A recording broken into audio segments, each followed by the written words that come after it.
A primeira etapa no ciclo de vida do HIV é a ligação viral à superfície da célula TCD4. A etapa seguinte é a entrada do vírus, que envolve uma cascata de interações moleculares entre a glicoproteína do envelope e dois receptores da superfície da célula T, um receptor primário e um correceptor. A subunidade GP120 da proteína do envelope liga-se primeiro ao CD4, o receptor primário. Isso induz uma mudança na conformação do GP120 que lhe permite ligar-se ao correceptor. Em seguida, a ligação ao correceptor desencadeia mudanças na conformação da subunidade GP41, levando à inserção de seu peptídeo terminal de fusão na membrana da célula hospedeira. A fusão resulta na liberação do genoma viral para dentro do citoplasma. Os correceptores são membros da superfamília de receptores acoplados às proteínas G. Já foi descrita mais de uma dezena de tipos de correceptores, mas somente duas variantes de correceptores, conhecidas como CCR5 e CXCR4, são utilizadas por todas as cepas de HIV.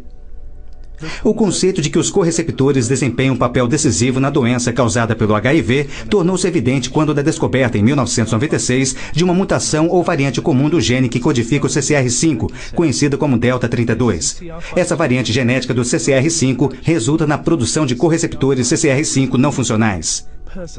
Pessoas com duas cópias normais do gene do CCR5 predominam na população e são suscetíveis à infecção pelo HIV. Pessoas que herdam de seus pais duas cópias da variante delta 32 do CCR5, conhecidas como homozigotas para delta 32, não têm correceptores funcionais de CCR5 e parecem ser altamente resistentes à infecção pelo HIV. A homozigose para delta 32 parece não estar associada com nenhum efeito deletério significante. Os heterozigotos para delta 32 herdam uma cópia da variante delta 32 do CCR5 de um dos seus pais e a forma normal do gene do CCR5 do outro.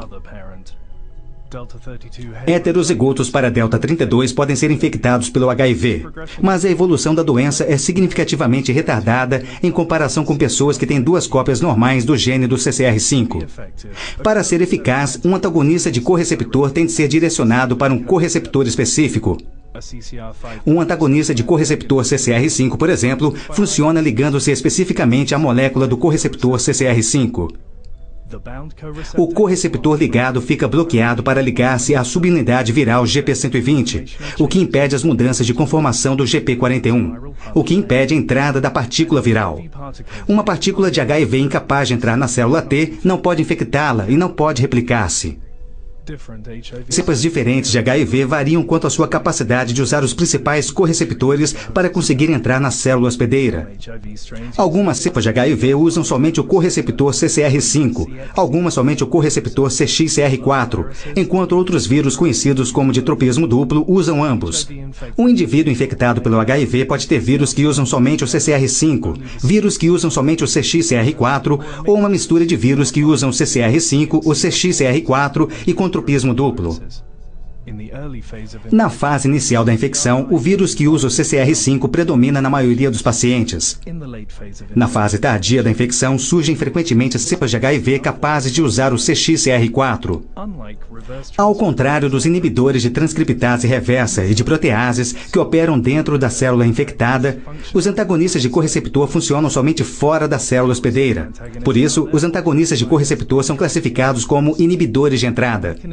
O mecanismo de ação dos antagonistas de correceptor apresenta uma diferença muito importante em relação a outros antirretrovirais.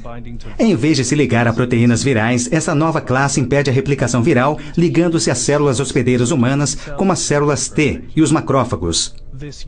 Esse mecanismo singular apresenta potenciais vantagens clínicas.